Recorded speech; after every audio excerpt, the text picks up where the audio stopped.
Ika-33 kabanata, Malayang Kaisipan. Mga tauhang nabanggit sa kabanata.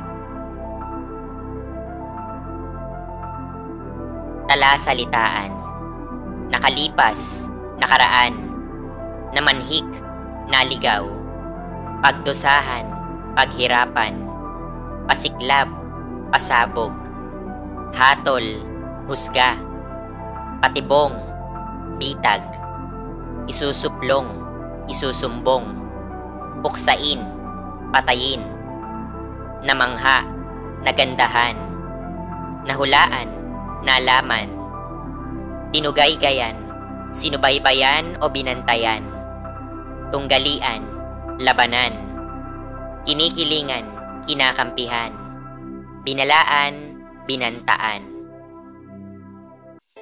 Narinig ni Elias ang usapan ng taong dilaw at isang hindi kilalang lalaki noong isang gabi. Isa sa mga salitang kanyang narinig ay, "Hindi kakainin ng isda ang isang ito tulad ng kanyang ama. Makikita ninyo," na tumutukoy kay Crisostomo. Sa ilalim ng pagdalaw ni Elias sa tahanan ni Crisostomo, binalaan niya ito tungkol sa kanyang mga kaaway. Mahigpit niyang ipinakiusap na huwag ipagbigay alam ang kanyang babala sa iba sapagkat ginagawa lamang niya ito bilang tanda ng kanyang utang na loob.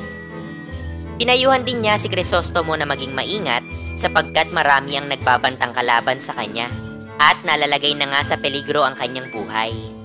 Ayon kay Elias, ang hindi pagkakasundo ay bahagi na ng buhay. Lahat ay may kaaway, mula sa maliliit na kulisap hanggang sa mga pinakamakapangyarihang tao. Dahil sa kanyang mga ninuno at sa mga naging alitan ng kanyang ama, nagkaroon din si Crisostomo ng maraming kaaway mula sa iba't ibang panig. Dagdag pa rito, ang kanyang pagpapatayo ng paaralan ay nagdulot din ng galit sa ilan, kabilang na nga ang taong dilaw. Bagaman ipinagmamalaki ni Crisostomo ang kanyang kaalaman at kakayahan, nabahala siya sa sinabi ni Elias. Lalo siyang nanghinayang sa pagkamatay ng taong dilaw sapagkat kung nabuhay ito, maaaring may nalaman pa siyang mahalagang impormasyon. Subalit, hindi sang-ayon si Elias sa pananaw na ito. Dahil aniya, kahit buhay pa ang taong dilaw, malamang ay hindi pa rin ito maparusahan dahil sa bulok na sistema ng hustisya. Namangha si Crisostomo sa pananaw ni Elias, lalo na nang mapunta ang kanilang pag-uusap sa relihiyon at pananampalataya sa Diyos. Inilahad ni Elias ang kanyang unti-unting pagkawala ng pananalig. Bago umalis, tiniyak ni Elias kay Crisostomo ang kanyang katapatan at dedikasyon. Ipinangako niyang babalik anumang oras bilang tanda ng kanyang utang na loob. Ang kanilang pag-uusap ay nagbigay kay Crisostomo ng mas malalim na pangunawa sa mga bagay na kanilang napag-usapan.